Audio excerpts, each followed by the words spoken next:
जिंदगी थी पीछे के जन्म में, हम भूल जाते हैं। आज से इसी क्षण से हम नया जीवन अपना बनाते हैं, अध्यात्म मार्ग का जीवन बनाते हैं और ऐसा निश्चय करते हैं जो टूटे न। निश्चय में बहुत बड़ी सिद्धि है।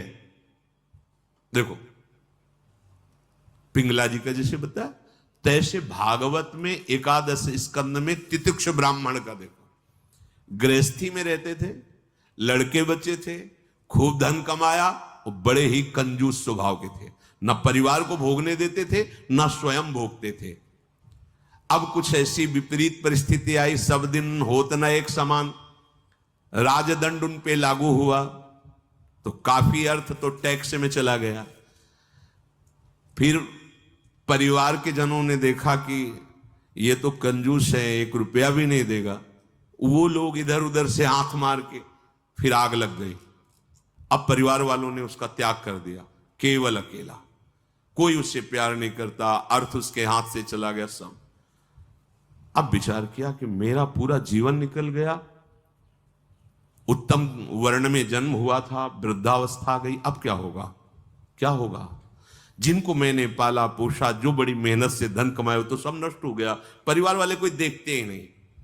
जानते हो उसका निश्चय, देवता इस बात के साक्षी हैं कि आज से मैं अपने जीवन को श्री भगवान के चरणों में समर्पित करता हूं, सब कुछ सहूंगा और निरंतर भगवान का भजन करूंगा। वो इतना बड़ा महापुरुष उसी निश्चय से हो गया कि भगवान उद्धव जी को उसकी कथा सुना रहे हैं। कोई साधना नहीं हुई थी, परिस्थिति ने ऐसा निश्चय करवा दिया। तो जरूरी है वो परिस्थिति आवे तब तुम निश्चय करो। क्या सत्संग में तुम निश्चय नहीं कर सकते तो परिस्थिति का इंतजार करोगे कि ऐसी विपत्ति आवे, ऐसी ठोकर लगे, ऐसी दुर्दशा हो तब तुम निश्चय करो? अरे उसके पहले ही निश्चय कर लो तो दुर्दशा काहे को होगी। ऐसा नहीं कि उसका जीवन मंगलमय हो गया। अब उसके कर्मों का क्षय करने के लिए जब वो संन्यास भाव लेकर विचरण करता, भिक्षा मांगता, तो लोग थूकते, स्पष्ट लिखा हुआ मूत देते, बांध देते, पीटते, उसकी भिक्षा छीन लेते। पर वो अंदर अंदर विचार करता, नहीं, किसी का दोष नहीं है इसमें किसी का दोष नहीं। तो ये कर्म का है, ये कर्म का प्रभाव तो शरीर पर पड़ेगा। ये मुझे दुख क्यों हो रहा है? बहुत बहुत सुंदर मतलब चिंतन उनका बना। तो क्या देवता है? इस दुख का कारण देवता है? नहीं, देवता भी तो केवल हमारे शरीर को ही पीड़ा दे सकते हैं। मेरे को क्यों हो रहा है? काल नहीं, वो तो आत्मस्वरूप है, उसका भी प्रभाव इसी शरीर पर होगा। मेरा स्वरूप तो कालातीत है। तो फिर क्या है? भ्रम। हां, ये भ्रम है। मैं तो निर्विकार चिदानंद अपने स्वरूप में स्थित हो गया, ब्रह्मबोध संपन्न महापुरुष हो गया हो। और तितिक्ष ब्राह्मण नाम से वर्णन किया है भगवान ने। इसलिए निश्चय में बड़ी सामर्थ्य है, हमारा निश्चय बड़ा ढुलमुल है। इसलिए प्रार्थना है, बहुत बड़ा मार्ग मिला है आपको, इसे भगवत मार्ग कहते हैं, अध्यात्म मार्ग कहते हैं। ये अंतिम जन्म वालों को मिलता है, जिनका आखिरी जन्म होता है। अगर चूक करोगे तो व्यर्थ तो नहीं जाएगा, पर और समय लग जाएगा। काहे कुछ समय बर्बाद करो, आज निश्चय करो। गोस्वामी जी कह रहे, देखो बाल्यावस्था से भगवान में रत थे, ऐसा नहीं है कि वो भजन नहीं करते थे, ऐसा नहीं है। जन्म हुआ था तब बोले थे राम। जैसे बच्चा रोता है ना, तो गोस्वामी जी रोए नहीं थे, राम बोले थे, इसलिए राम बोला नाम पड़ा था। राम बोला, प्रकट हुए थे तभी राम। तो ऐसा भी नहीं था कि आसक्ति नहीं थी शरीर में या अन्य, ऐसा भी महापुरुष जन लीला दर्शाते हैं, वो हमारी हिम्मत के लिए। पत्नी में चित्त आसक्त था, एक दिन के लिए भी कभी मायके जाने के लिए अनुमति नहीं दी थी। और उसी पत्नी के मुख से जब ये बात निकली कि जितना तुम्हें इस शरीर में आसक्ति है, पूरी कथा अगर राम जी में होती तो जीवन तुम्हारा धन्य हो जाता। नेत्र को पत्नी रूपी गुरुदेव ने नेत्र खोल दिए। कहीं से भी गुरुदेव सावधान कर सकते हैं, कहीं से भी। बस कदम मुड़ गए, क्योंकि ऐसा नहीं था कि राम भक्ति ली थी। निश्चय कर लिया, अवलो नशानी, अब ये गोस्वामी जी का ही पद है, अब इंद्रियों के बस में हो के नहीं नहीं, बहुत सही बोला। अगर ये स्थिति, ये आसक्ति राम जी में होती तो जीवन धन्य हो जाता। अब पायो नाम चारु चिंतामणि, उर करते न खसई हो, अब लो नशानी। अब समझ गए, समझ गए। अब हृदय से एक क्षण के लिए भी राम नाम नहीं छोड़ूंगा। और जानते हो, महापुरुषों में सर्वशिरोमणि हुए गोस्वामी तुलसीदास।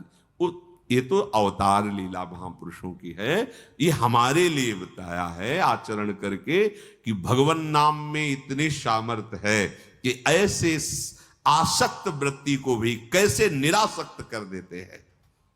हमें चाहिए जो भी, चाहे गृहस्थ मार्ग में हो चाहे विरक्त मार्ग में हो, दोनों मार्ग जाते ही प्रभु के चरणारविंद में हैं। अपने मार्ग की वृत्तियों को जानिए, समझिए और धर्मानुसरण बर्ताव कीजिए और नाम निरंतर जपते रहिए, तो जीवन यात्रा का विश्राम, जो गोस्वामी जी कह रहे हैं, पायो परम विश्राम, विश्राम ही नहीं, पायो परम विश्राम, राम समान प्रभु नाही कहूं। ये विश्राम कैसे मिला? वो कहते भगवान शंकर को साक्षी करके कहता हूं। अगर थोड़ा भी मिथ्या हो तो हमारी जीभ गल जाए, मेरा जो कुछ भी बना राम, ये दो अक्षर मेरे माई बाप हैं, इन्होंने ही हमें, बस आप हृदय की बात महापुरुषों के, ये दो अक्षर राधा, यही देख लेना आप। चलो देखो, बहुत समय तक विषय संयोग ना होने पर ऐसा ना समझ लिया जाए कि हम निर्विषय हो गए। बहुत ये चोर हैं, बहुत छुप कर रहते हैं और चिंगारी की तरह रहते हैं। फूस मिल जाए तो ज्वाला बनने में सेकंड लगता है। ध्यान रखना, 20 वर्ष 30 वर्ष बिल्कुल निर्विकार, संयोग नहीं। लगता है कि अब हमें कौन परास्त कर सकता है। चिंगारी है, फूस मिला ज्वाला बन जाएगी, जिसे नारद जी ने कहा तरंगवत, और संयोग बना तो समुद्रवत, डूब जाओगे, निकलना मुश्किल हो जाएगा।